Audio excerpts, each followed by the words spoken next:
Welcome back. We have moved into April. We are coming to the end of the season, and there is a lot to catch you all up on before we get into any matches. First and foremost, our youth intake has come in, and we had a pretty good youth intake. There are a few players we are going to be signing. From the youth intake preview, I don't remember it being very good, so the fact that we have so many players with decently high potential does make me very happy. The real star from the youth intake is Ricardo Clemente here. He's coming in potentially to play in the center mid, defensive mid role. And he has pieces that I think make him a very good player for the future. He's only 15 years old. He's already 1 star. 9 pace, I think, is good. Solid teamwork, but most importantly, decent tackling. So there are pieces there for him to be a good player. Next up, we have someone who can play all across the back line, which that versatility could be really important for us. But we have Miguel Soriano, who has decent pace on him, which I think at 15 years old, his physicals are going to come through real well. I think that's a real strong point of his 15-year-old attributes at the moment. He has good aggression as well, which I really like, good work rate and good tackling. So he has the pieces to become a really good defender. After that, we have left back John Casambre, who I think, again, just kind of pieces are there. I think his physicals are pretty good for his age. Tackling will need to get better, but good work rate, decent mental. So he's one that we're going to see what happens with him. I don't know if he'll ever get into the squad, but he has pieces to get there. He has a fairly professional personality. He's also on the left side. So he could make it, and I think he was worth having a punt on. And finally, we have John Reyes, who I think is currently the best player of all of them, including the player who we already saw had 1 star. He has good jumping reach. He's a center back with good jumping reach, good marking, good tackling. He reminds me a little bit of Jamie Cruz, and for this reason, we might end up actually getting rid of Jamie Cruz because I think John Reyes coming through our academy could be that guy. I like the way he looks right now, and I think he'll develop quite nicely. So those are all the players that we're probably going to keep from our youth intake. I don't rate any of the other players super highly. The only one might be Francis Ramos, who has good physical attributes. I just don't know if he's worth it. So I'm going to wait for Francis Ramos. He's the only one that I'm really waiting on and debating on. Everyone else we probably won't sign. So that will probably be our youth intake. After that, we've had our most recent match against Stallion, who we drew 2-2 at home. We were leading 1-0. We went down 2-1, and then we tied 2-2. It was a fairly even match. As you can see here, shots were about the same on target, and XG was all about the same. They did have more possession, but that's to be expected. We didn't play particularly well. Stallion's just really been a bogey team for us this year. After that, we had our friendlies with the Philippines, which ended up going really well. 2 home friendlies. We beat Yemen, absolutely dominated, and then we beat Tajikistan, absolutely dominated. Tajikistan was a really good one because they're 109th in world ranking right now, as we can see here, which is pretty close to where we are. So the fact that we beat a team around us was really good for us. The other big news is we did give a number of debuts, the biggest ones going to John Lobaton. He's from the LA Galaxy. I really like the way he looks. I think he's going to be a good player for many years to come. At just 25 years old as well, he's going to be really solid. And the other one is a backup goalkeeper, Manuel Soriano. He'll probably back up Kevin Mendoza once Neil Etheridge retires. And finally, the big thing that we were really happy about is that in those 8 goals we scored over the friendlies, Jose Gonzalez scored 3 goals, so he has 5 caps and 3 goals at just 17 years of age. I really do think he is the future. Him and Sebastian here are going to be the future of the forward line for the Philippines. And by the way, we are currently 3 points ahead of United City in first place, but we also have goal differential. So really, it's kind of like feels like we're like 4 points ahead. But as far as when we get to the next match, we play Maharlika Manila. I'm going to play that off screen, and we'll be back for the home match against United City, which will effectively be a title decider. But the reason I have chosen to come back as soon as I went through all of that exposition to get to the point where the World Cup draw is today. 48 teams in this World Cup. This is the expanded World Cup, which is the reason why we've qualified. I believe, I think it's still groups of 4. So we will see who we're up against. But we might be the bottom team in this competition. I don't care. We are here. We are playing in the World Cup. This is absolutely the coolest thing that's ever happened in any football manager save I have ever done. And today, for the first time ever, we are going to see the Philippines men's team in a World Cup draw. We're going to be the worst team in our group. We're seeded fourth. But let's go into the draw. This is going to be so much fun. Oh, also, by the way, before we get into the draw real quick, our world ranking is now 95th. Playing those teams around us got us to a world ranking of 95th. Just so we see where we are, this puts us on level with Luxembourg, a little bit ahead Vietnam, and New Zealand. So this is actually a record high for us. 95th is a new record for us, so that's very exciting. But with all that out of the way, let us view the draw. Welcome to the World Cup draw. So pot A, I believe, is going to be, it's got to be like the US, Canada, or Mexico, right? So let's advance. It is the United States. Oh, it's going to be one by one. We're going to be one of the last ones drawn.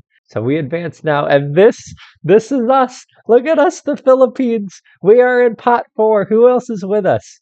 We have Suriname, Slovenia, Qatar, New Zealand, Panama, Paraguay, Greece. Wow, we're in the same pot as Chile, Angola, and Jamaica. All right, who are we gonna get? What group are we gonna be in? Could we be with the USA, Uruguay, Mali? And Greece gets that one. Group B, Canada, South Korea, Algeria, and Slovenia. Mexico, Croatia, Iran, and Angola. Argentina, Nigeria, Sweden. Can we play Messi? Is Messi still playing? Oh, I would have loved that one. That would have been awesome. All right, France, Egypt, Czechia. Could we go up against Mbappe and Salah? No, that's Panama's duty. Who can I go? Spain, Germany, Saudi Arabia. If we get this one, this is tough. We did not get this one. All right, who's gonna get? Oh, there's green for who can actually get in. Italy, Denmark, Ivory Coast, and Suriname. Where are we going to be? Portugal, Australia, and we can't get into this one, I believe. So that means that's New Zealand, which means Group I. We can't get into this one either. That goes to Chile. So we could get England, Colombia, and Tunisia. Or Group K, Brazil, Morocco. So we're going to get one of these groups. So Group J, England. We could go up against Harry Kane, Jude Bellingham. And we are going to get England, Colombia, and Tunisia. This is what we are going to look like. Oh man, we'll advance. Syria getting there, Jamaica getting there. And these are your World Cup groups. And we are in Group J with England, Colombia, Tunisia, and the Philippines. There it is. We are the lowest ranked team by far, equal 95th, but England in fourth. Who does England have at this point? Gareth Southgate's still the manager. Jude Bellingham. Oh, Jude Bellingham. Wow. This is who we're going up against. What a phenomenal player. Oh man, he's amazing. I suppose he only has 5 goals in his 52 caps. Who else do they have? I mean, they're absolutely. Bukayo Saka is always absolutely crazy in the game. Trevor was an interesting one. Rashford's usually pretty good. And there he is. There's that guy, Harry Kane. Oh, Phil Foden. Oh, this is gonna be nuts.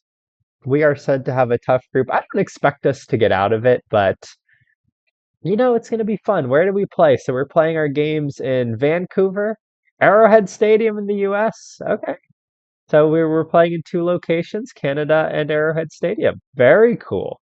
Also, I completely forgot that I got to vote for like the World Football Player of the Year and stuff, so we can look at that real quick. If you guys remember what I voted, like I forgot. So let me know if I had the right. So Golden Ball, Ballon d'Or, I didn't vote for that one, but that was Salah. I think I voted for the Player of the Year, and it was Erling Haaland, De Bruyne, and Saka.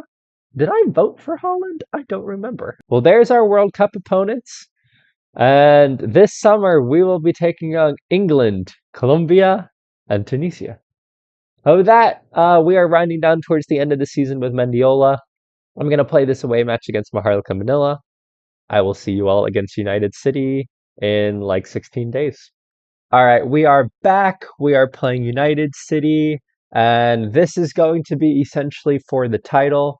If we look at the stages here, we are 3 points ahead of United City with essentially a game in hand and just a few more matches left to play. If we win this match, we will go on to win the PFL. If we lose this match, the fate is still in our hands. However, it will make things very tight. There are only 3 more matches left to play. We'll have Kai away, which that one could be a tricky match if we can't win today. And then, of course, we have DHC at home to end the season. So no matter what, in this episode, we will complete the rest of the season. If we beat United City today and we win we'll play until we win the title, and then we'll go to like the end of season and season review things.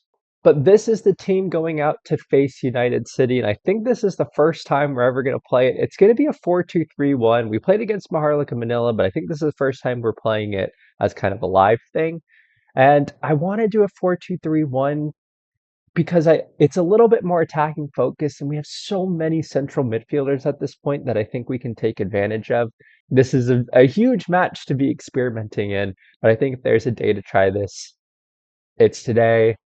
And if we go on to beat United City, I think this will tell us a lot about our team. That being said, this is the team, this is the formation, something a little bit new, something a little bit different, but I think it'll work.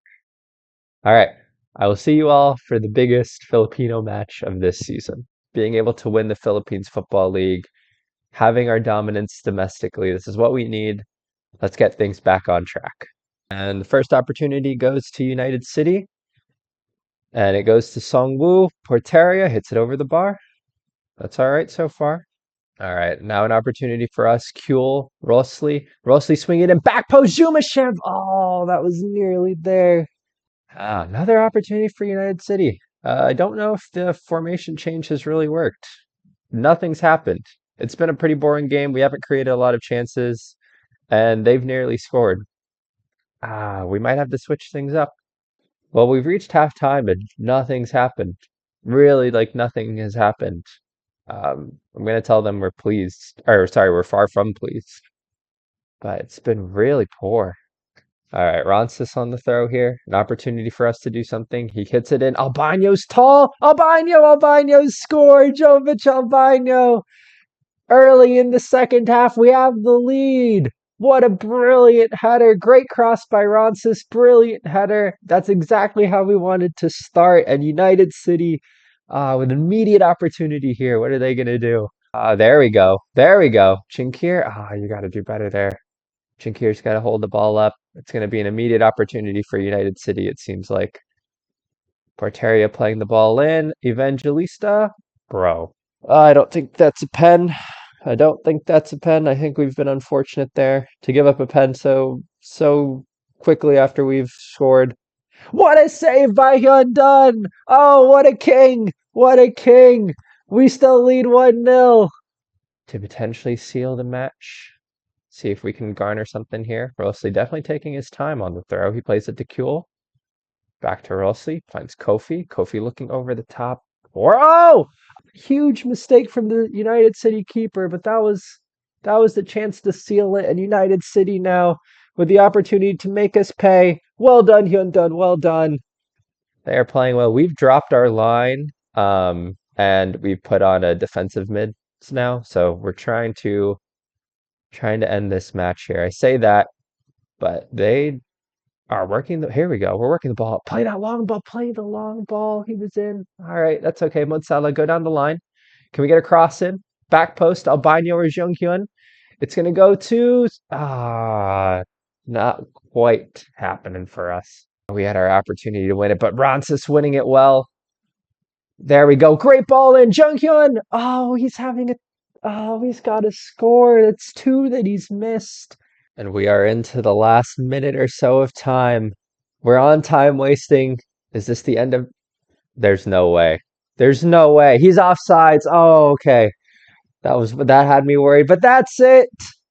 Mendiola FC have defeated United City 1-0 in a very scrappy match that I do think we were the better team here. Looking at the results, despite the XG, I do think we were the better team, especially at the end of the match. We ended up being the better team. I think we created more chances towards the end of the match, and we really came on at the end.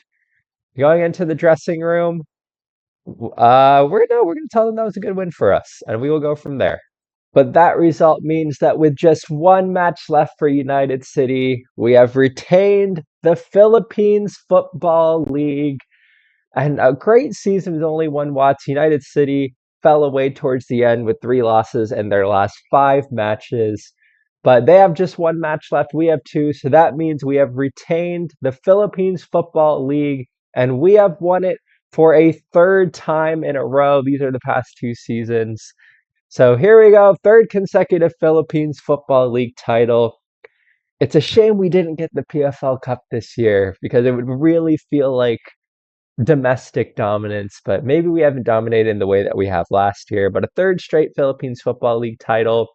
We have once again qualified for the Asian Confederations Cup, which is going to be huge amounts of money for us, which is really good. And if we look at the stages, actually, if we look at the Interzone playoff, Melbourne City FC just won that. That was the team we lost to, in case you were wondering how that was going. So they will play a home leg, but they're bound to win that home leg. So Melbourne City are well on their way to winning the Confederations Cup, which if we got knocked out by the eventual winners, that's not too bad of a thing. And having secured the Philippines Football League, that does mean that these 2 matches left are dead rubber. So I'm going to play these 2 matches off screen, and then we will come back for all of the end of season stuff. Since we've already secured it, I think for these last 2 matches, I'm just going to play kind of young lads and lads who have been playing too much. So we're definitely going to get Badia in. We're definitely going to get Tolentino in. We'll probably get Almento in and some of these guys. Maybe Joel will get a game, Jamie Cruz and some of our new guys. So we'll get the youngsters playing. We'll get them the feel of playing first team football, and this is a good way, after the disappointment of last episode. I feel good that we've won the league, we've done that, and we can look forward to season 4. We have reached the end of this season with a lot of encouraging signs. So I'm going to go and talk about this real quick, but then we're going to go to our inbox items. And in our inbox item, we have finally received the message that is going to change the course of this entire save. But before we do that, last time out, we were against United City. We beat Kaya 1-0 away from home. John Casambre, one of our youngsters, one of the ones that came through the youth academy who plays left back, scored. I like the look of him. There are things to work with here. At just 15 years old, I think he's a good player. It's really encouraging that he's already found the back of the net. We then concluded the season against DHC at home with a 4-2 victory. Arda Chinkir getting 2 goals, and we played a lot of youngsters in this match. We had a newbie John Reyes here. He's a center back who good jumping reach, decent physicals. We like the look of him. He played. Ricardo Clemente, who's already a 1-star player. He started in defensive mid. We had Badia and Tolentino play. And with 2 assists, if we look here, he had 2 assists. Robert Perez, who just came through, 16 years old. He looks solid. He's already got really good physicals, good crossing and dribbling. The coaches don't rate him, but I think he's someone who could slot in right away. But another interesting note is that Casambre's goal made him the youngest ever goal scorer in the Philippines Football League at 15 years and 135 days. He was also the youngest ever goal scorer for Mendiola FC, beating Nicolas Badia's record by 5 days. So anyways, that is all the news there, but let's wrap up this season, and we're about to get to a huge, absolutely huge inbox item. But first, Arda Chinkir is the Philippines Football League Player of the Year, 7.54 average rating, 20 goals and 23 appearances. He has done a lot to get the goals at just 24 years old. He's going to continue to get better. He, of course, was the top goal scorer as well. We have our first ever top goal scorer. Roncis was the Philippines Football League Young Player of the Year. John Roncis, our left back, another one who we really like. We were Head Coach of the Year, which I believe this is the 3rd year running that we are the Philippines Football League Head Coach of the Year. We will absolutely take that. And those are the other things. Initial budgets, though, 5.5K per week, but most importantly, £378,000 for a transfer budget. We're going to move a lot of that into the wage budget, but we have huge amounts of money for the most important thing. If you've seen the inbox item here, board request meeting to discuss club improvements. The board would like to hold a meeting in order to discuss potentially turning professional. This is the inbox item we have been waiting for since we began this save. The opportunity to go from semi-professional to professional, to develop our players, to keep hold of them. This is it. This is the most important inbox item we've had in this whole save. This, everything's going to change now. Everything's going to turn. This is the moment. We are going to attend this meeting, and we, hopefully after this, will be a professional side. And our chairperson, William Santos, we would like your opinion on whether the club should look to turn professional. Absolutely. We are going to be a professional side. The board have agreed to turn the club professional, and in June 2026, we will be a professional team. We'll be able to train every day. We'll be able to sign contracts, long-term contracts for our players and our youngsters. It's going to be huge for development. This is what we've been waiting for. And here is our end of season review, officially marking the end of the season.